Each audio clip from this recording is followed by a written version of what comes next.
or say, hey, you had those 3 guys, you know, and that's really great. I was very lucky. You had those 3 guys helping you. Well, what about somebody like me, or somebody like me who I don't have those 3 people? What do I do?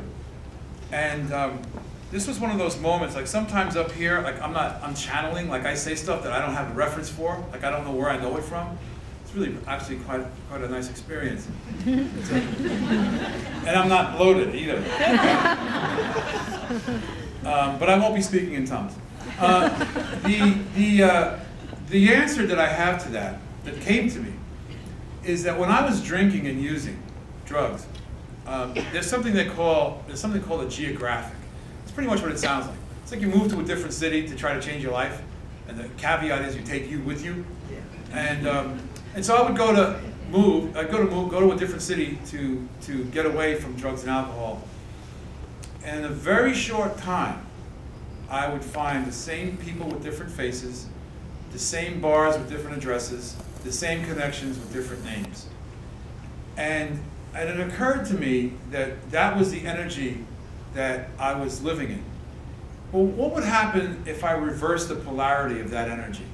If I set out with the same intention to do something positive and to achieve wellness and health and service, what if I turned the polarity from looking for bars, drugs, loose people, and all that? What if I just turned that energy around? And so that's what I say. That's my suggestion. If the intention, because there's an intention, then there's a willingness to do something, and then what are you actually committed to, right? And without those 3 things, it's just fantasy. Without the action, it's fantasy. I had a woman that I know come up to me. She was very overweight, and her mother was very sick in the hospital, and from the same issues.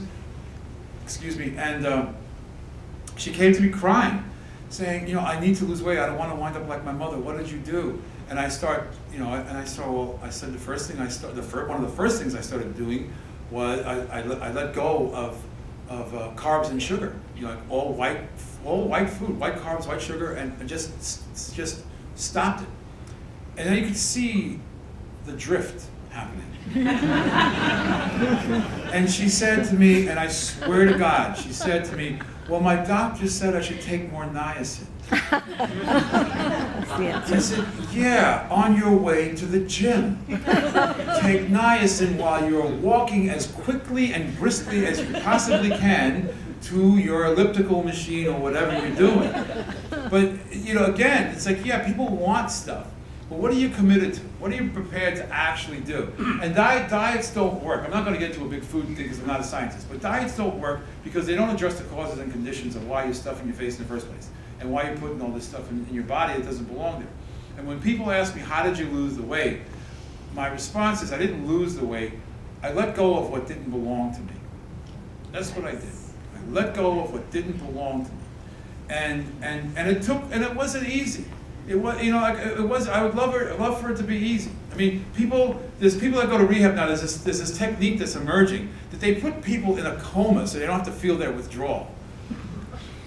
Well, they're missing the whole experience. If you want to stop doing that, you got to really, you have to really experience the consequences, not punishment, but the consequences I have to experience the consequences of my decisions so that I can make rational decisions. Good judgment comes from experience, and experience comes from bad judgment. So it's really, if there's something you want to do, you have to be committed to it. And there are people that will help you. They will find. Yes,